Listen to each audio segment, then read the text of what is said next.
Owners Off Script. Real owners, real conversations. Supported by SalesGeek. Welcome to another edition of Owners Off Script. Real people, real conversations. And today my guest is Alec McQuay.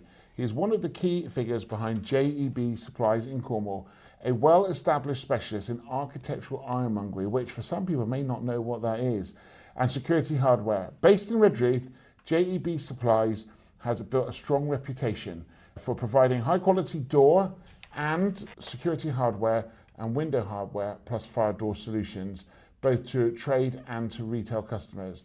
Alec's not only just involved in the leadership of the business, but has also represented the business publicly, sharing insights on major projects such as the Minnock Theatre. He comes across as someone with real technical knowledge and strong industry credibility and hands-on in helping drive JEB Supplies. How does that sound for an intro? That's a great intro. It's the best intro I've had. Good. Now we've established that, who are you really? Who am I really? In what context? So in work or out of work? In work, I was the buyer for the company for quite a few years. I started on the trade counter, but for the last few years I've been a director. So as well as doing the sort of buying for the company and serving customers, I also deal with scheduling and specifying hardware for fire doors and other projects. How did you get involved in the business? My mum actually bought the business with a business partner who's sadly no longer with us from her former employer. And I was living in London at the time, and at the time I was thinking about having kids and settling down. So wanted to move out of the security industry I was in, so I got on the phone and said, "Don't suppose you want anyone working in the stores or anything, do you?" Mum was a bit surprised, but that's what I did. So I moved down, started working there and worked my way through. So you've come to own a business, but from the bottom up. You've started at the bottom, sweeping the floor, stacking the shelves, getting all the stock in, getting it ready, turning it around, getting it out, to then work your way all the way up through the business to understand all elements of it. And how's that journey been? It's been interesting. It's one of those industries, you said with the term architectural ironmonger, nobody knows what it is. I was going to hold on to that for a minute, because I'll get you to explain in a minute what that is. I'll give it a go. So I came into it pretty cold, really. I had a vague idea. I was just thinking doorknobs, door handles, stuff like that. I understand there's knobs and knockers, is that about right? That's, Pretty knobs and knockers. Yeah, still grinning about that after 18 years in the trade. Yeah, so I took on there's a qualification that we do with the Guild of Architectural Ironmongers. So after a couple of years, I started training and doing that. Yeah, it's amazing how broad the scope of what we actually do is. So, yes. And how's that dynamic been coming back home and then working in a family business to start with, as somebody at the bottom, then eventually to the top? How's that dynamic changed? It's interesting. I worked for some fairly big companies. I worked for Chubb Security when I was in London, and then briefly in Plymouth as well, on the way back in this sort of direction. It was strange going from that level. At one point I was doing security for ExxonMobil up in Leatherhead, working at their HQ. So going from a big, very corporate sort of environment back to Cornwall and working for my mum was an odd transition at the time. It was lovely. Expand that a little bit more. So from corporate world back to family business, what did you find different? The world's a lot smaller. You forget what it's like. I lived here until I was about 19, 20 before I moved away for a bit. And you don't appreciate just how different the two ends of the country are. So moving back onto this sort of scale, and then obviously working for family is very different to working with a sort of a fairly faceless sort of corporate sort of environment. And I'm well aware that there are family businesses have got a bit of a mixed reputation, because there's some where people just seem to coast and just get things handed to them. That's very much not been the way it's been. So in certain respects, very lucky and privileged to be able to phone somebody up and say, "Can you give me a job?" On the other hand, the expectations were very high. So it was a real mixed sort of a thing moving from where I was. Do you think you were treated differently to any other of the team members because you were family? I don't think so. Yeah. I don't believe so. In some respects, I suppose I possibly... You talk about the standards being higher for you. What do you mean by that? Sorry, I'm going to stop a second. I'm not very used to this sort of thing. That's right. I'll ask you the question again. So earlier on you mentioned about your standards being higher working within a family business. What did higher look like? What did you have to do differently? I think it was just I very much felt I had to prove myself and not be seen as the sort of little prince coming in, kind of, getting all the best opportunities and that kind of thing. Obviously, as a family company, you do have that fortune on your side, but it had to be earned. Because what we do is so technical, then beyond a certain point, if you don't learn the things that you need to know. You don't perform, you don't get the qualification. There is so much of our job that you just can't do. Was there other people in the team at the time, or was it just Mum? There were quite a few other people at the time. And how did that respect level fit? Because as you said, from Boy Wonder, the Prince turning up, do you think it helped that you went into the stores and learned from the bottom up? I like to think so, yeah. The team we've got now, they know that I've done all the different jobs there that there are to do. To think pretty supportive, and I like to think that it still makes me understand their perspective because they deal with the general public more than I do. As far as I'm aware, it's not caused any sort of problems. I can't obviously speak for everybody, but... No, but do you think you've earned their respect on the way through? I hope so.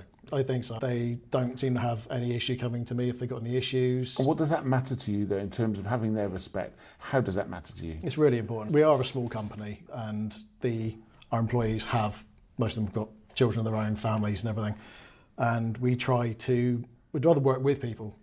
Although technically I'm management, with a team like that, I like to think it's a lot more of a sort of a cooperative thing. I don't like the idea of very small firms where you've got to be on people's case all the time. I'd rather work with everybody. And we seem to work pretty well together because we've got a lot of overlapping skills, but we all complement each other quite well. And Do they turn to you for advice? On products and bits and bobs and things, yeah. Not necessarily so much on a personal level. I do try to, because I am senior in certain ways, I try to butt out a little bit because I think it's important that people can feel that they don't have their boss, even if you get on with them very well. People, I think, deserve their own little bit of privacy and everything.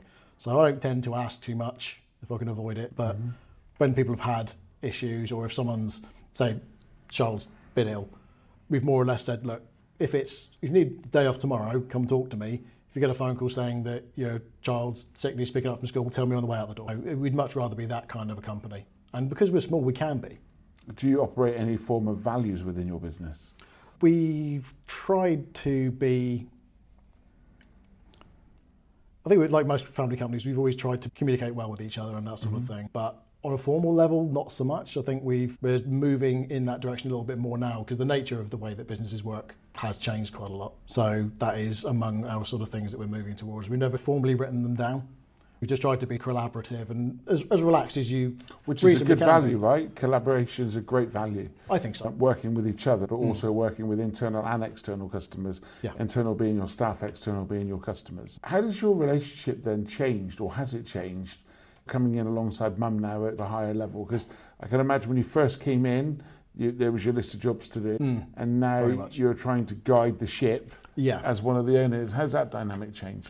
That has been a strange transition for us both, I think. We've got a lot of respect for each other in terms of the business. Our values are very similar in that regard. We really do care about what we do because we make jokes about knobs and knockers and that kind of thing. But realistically, because we deal with fire doors and security, at the end of it, there's somebody somewhere that's being kept safe. We're very similar people in that regard. And I think mostly we've managed to keep the ship going quite well with our sort of personal lives. We do try to keep work and home. Do you still do Sunday dinner?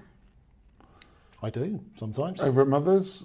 Less now, a Yeah. little bit less now. We still spend quite a bit of time together outside. I make sure that she's absolutely mad about my dogs and my kids. We make sure that she sees them as much as possible. We get round to there, not every weekend necessarily, but yeah, You see her all week, so it's probably for you it's quite easy. But actually for the grandchildren and the dogs that she might only see every couple of weeks, it's making sure that they get that opportunity to have some time together. Yeah, absolutely. Good. And now with the business itself, how has the industry changed? The industry changed an awful lot over the years. There's been some quite high profile incidents, especially when it comes to containment or lack of containment of fire. I don't like to lean on those too much because there's a draw between awareness and you don't want anybody to think that you're using somebody else's tragedy as a way for you to chuck your wallet on the table. There must be a hard balance. It can be. And I think there hasn't always been the best way to spread information about who you should talk to in our industry. So there have been customers in the past who have felt that when we're selling a product and said, well, if it's for that use, you've got to have this with it. I think sometimes people are quite wary of people upselling, which I understand. However, those have turned into really strong relationships over time because we can back up what we say and we're very consistent with those values. If we've got a reason to believe that somebody's using something on a fire door, we ask the right questions.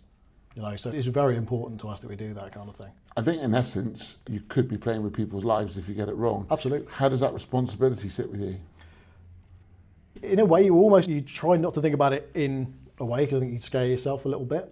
But we, as I said, we take it really seriously with keeping our knowledge up to date and everything else, and staying in contact with, because obviously once things go out the door, we don't really hear about it again. No. So I think we managed to keep ourselves fairly well assured by only dealing with reputable companies, decent products, having all the certification, all the boring legal stuff. We make sure it's all taken care of, so you don't lose sight of how important it is. But because we know that we are ticking all those boxes and that we are maintaining all the sort of right standards, then yeah, we cope with it quite well, I think. So what's been one of your proudest achievements in the business? My proudest ones. Lately, it's been moving over towards building our own locks and things like that. That's been a big thing. That's enabled us to support people a lot more quickly, because especially once systems of like lock cylinders and things, when they get older, then you can be waiting a week for a key, which isn't always ideal, whereas now we can do that much more quickly because we've got the know-how and the... So you actually engineer your own locks? We build them, basically we buy them in kit form. The computer calculates, like if you want a master suite, that's all calculated, so it's 100% accurate.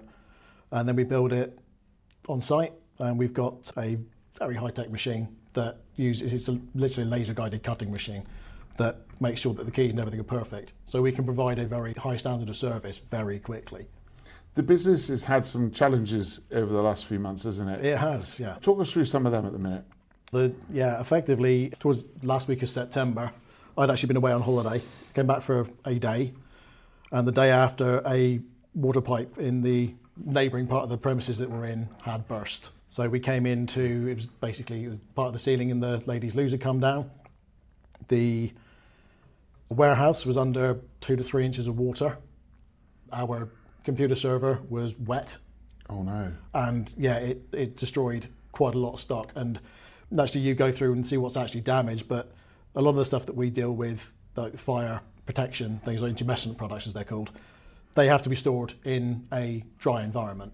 So even if there's nothing obviously wrong with them, if they've been stored in what was effectively a temporary greenhouse, you can't hand on heart say, no, I know that will perform properly if there's a fire. So having to go through and get rid of all that was really disheartening, to be honest. I've been in the business for 18 years now. Mum's been in it since, I think it's about 25 years, I think, overall. And for me, it was bad, obviously, looking to take over the company. It was really not the sort of transition period I was hoping for. For Mum, as she's been working there for such a long time, moved the company down from Scoria and ready to hand it over to me, and then that happens. And as a result, a lot of the water was trapped under parts of the floor. So the entire office floor had to come up. The showroom floors had to come up.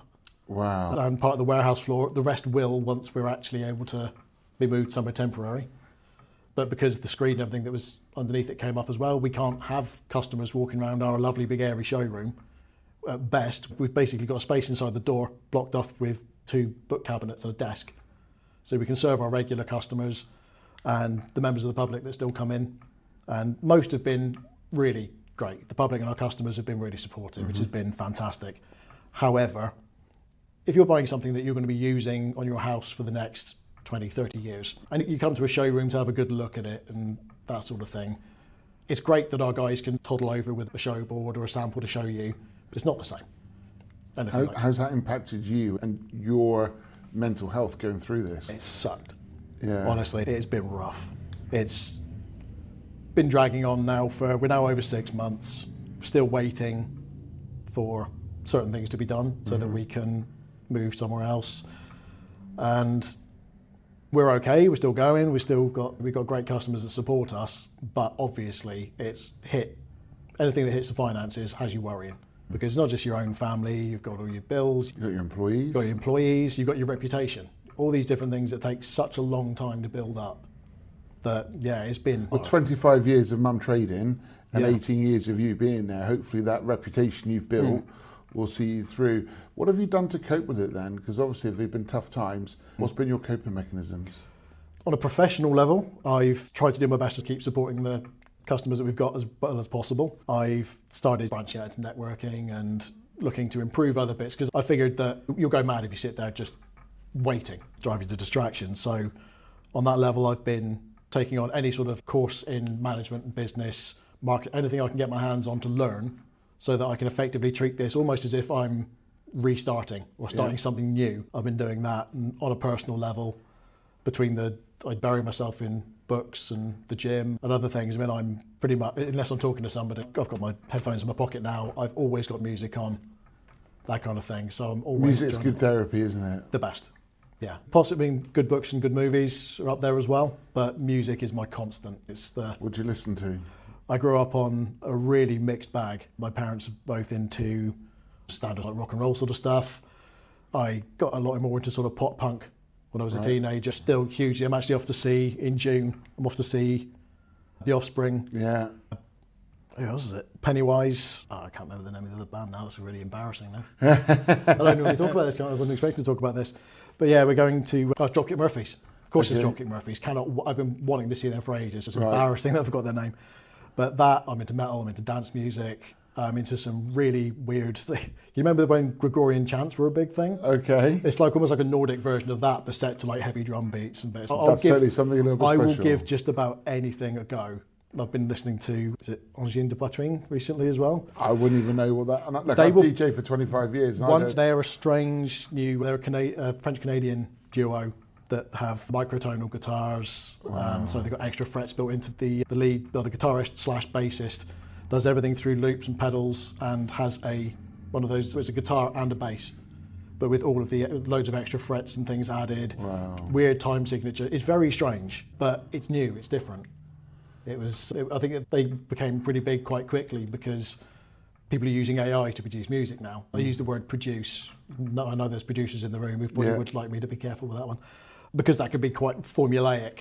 There's always been that thing where companies like to churn things out. Of course. That's accelerated with the advent of AI, and this is a group that has just said no, and they're just doing something completely different. The kind of thing that only people can really come up with. Is that something you can do in your own business? Can you pivot your business through this process now of the challenges you face? How would you pivot your business? Relating back to the band, the music, how can you apply that to your business?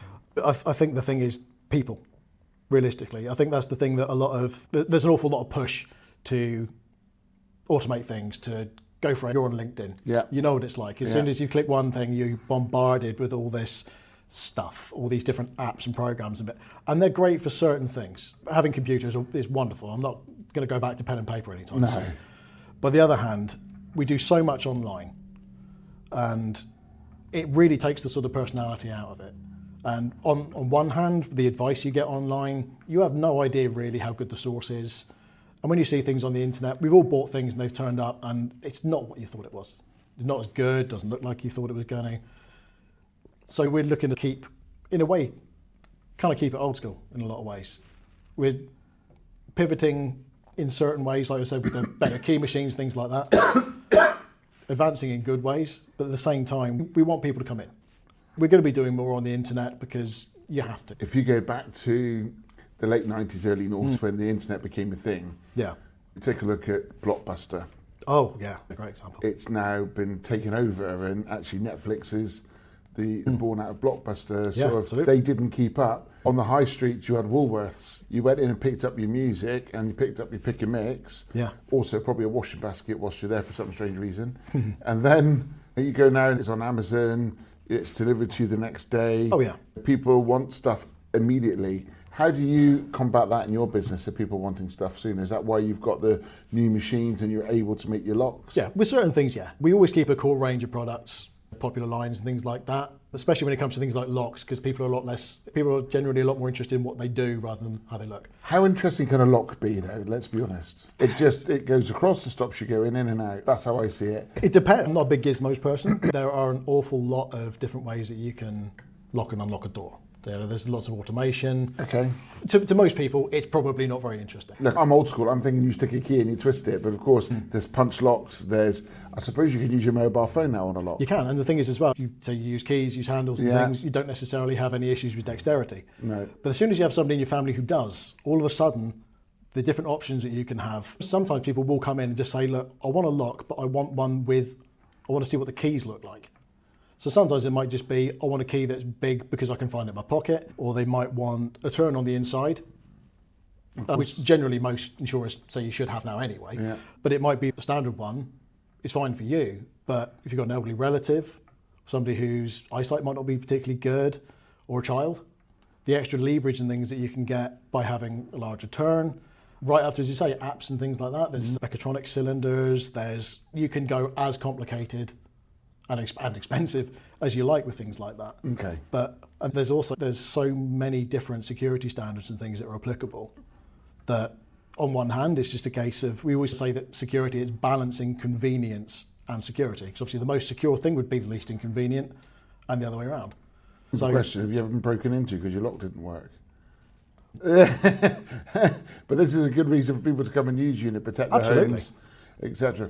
Go back to the business then. So obviously you've had your challenge with this flooding. How do you build from here? The first thing that we're going to be doing is, provided everything goes the way that we think it's going to be, we'll be in temporary accommodation in the same building for a period of time while basically the floors are refitted and people have got to do inspections and bits and bobs, just an old building. After that, I'm going to look at everything in the business and see what does and doesn't work, because we need to modernise, we need to change a little bit. And realistically, by talking to people like yourself, by being better with our social media, as well as carefully advertising, trying not to annoy anybody while trying to inform them, just be trying to build a reputation for being an approachable company. Because we don't want people thinking, oh, their stuff's expensive, I want something cheap, I'm not going to go there. And we don't want people thinking, oh, they're just some little company, they don't sell anything. You don't just supply in Cornwall, do you? You're right across the UK.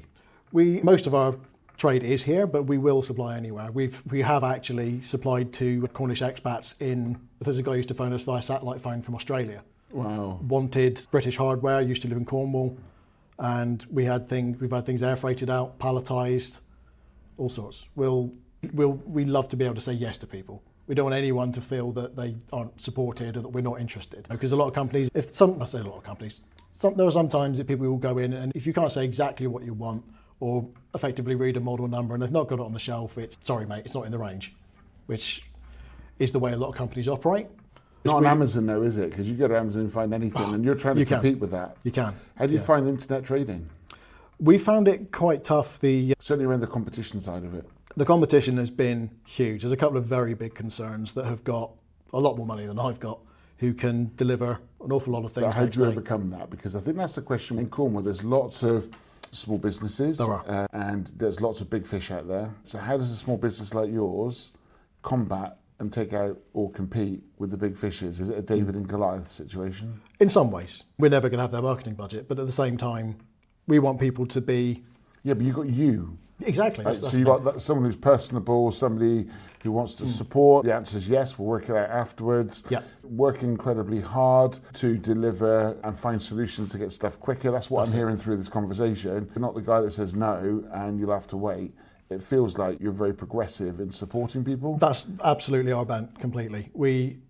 As I say, we can't keep everything that we have on show in store because we do the whole thing. You've already said there's such an arrangement of locks.